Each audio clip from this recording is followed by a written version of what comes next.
Alright, here we are in the Signer kitchen again. Today we're going to be making tomato concassé. First, as always, we begin with some thorough hand washing up the wrists, all the way down to the fingertips and in between. Kill all those bacteria. Okay, you want to have closely trimmed fingernails, so nothing gets stuck under there.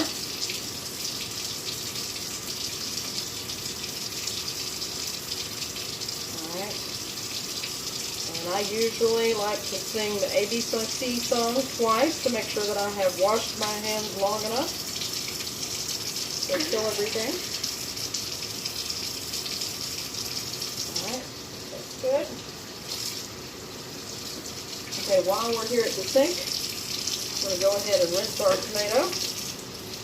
This is a beef eater tomato that we'll be using for today.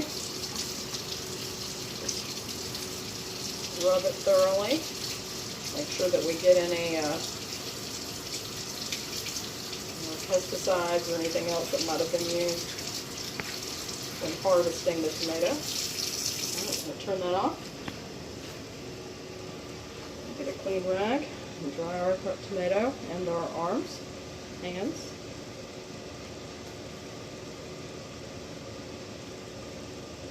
Okay, now we're going to go over to our cutting board over here. So, tomato concassé is basically a cored, peeled, and seeded tomato.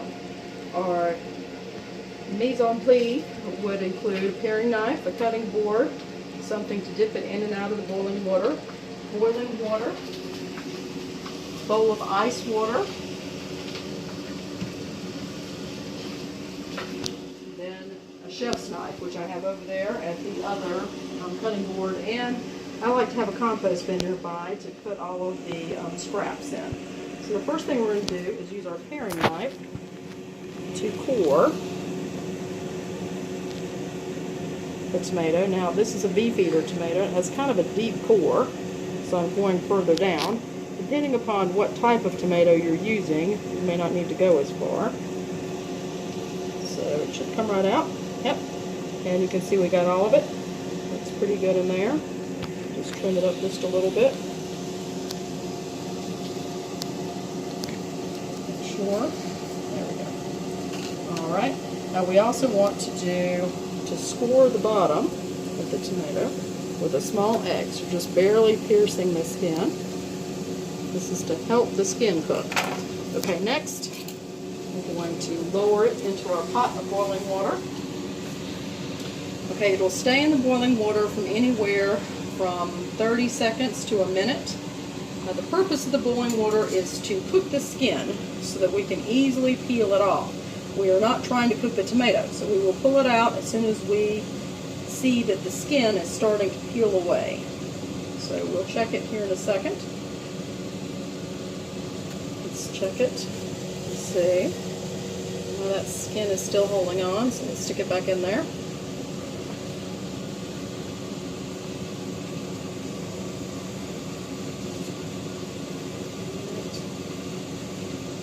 Give it just another few seconds, and then we'll recheck it.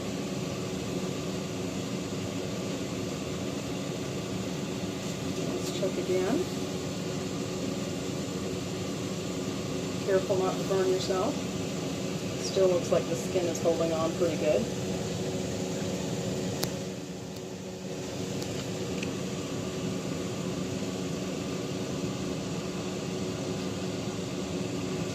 Now this is called blanching the tomato. Like I said, the purpose here is to get it so that we can remove the skin.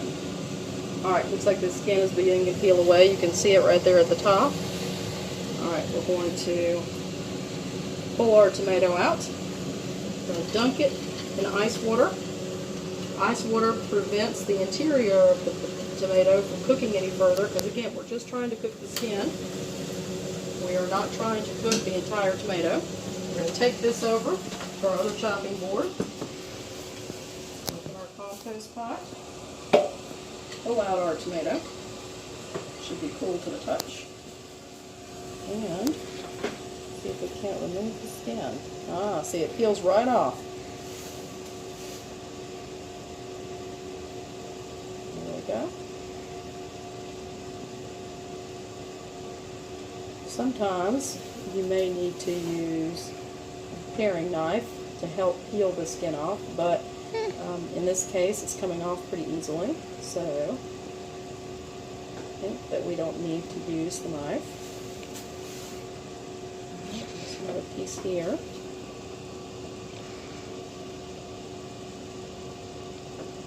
Alright, we have skinned our tomato.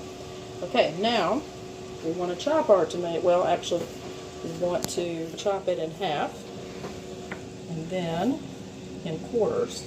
Now, some tomatoes you may only need to chop in half to do the seeding, but because the beef eater tomato is such a large tomato, I think quarters is better. So then, what you're going to do is use your finger to kind of peel out the seeds. And you want to feel in there to make sure there aren't other seeds in other compartments. As you can see in here, there's another compartment of seeds. So sadly, the beef eater tomatoes are rather seedy. Get those out. So we don't want those seeds in our salads or our bruschetta or our sauces, whatever we're going to use this concassé for. Alright, so now that one is seeded.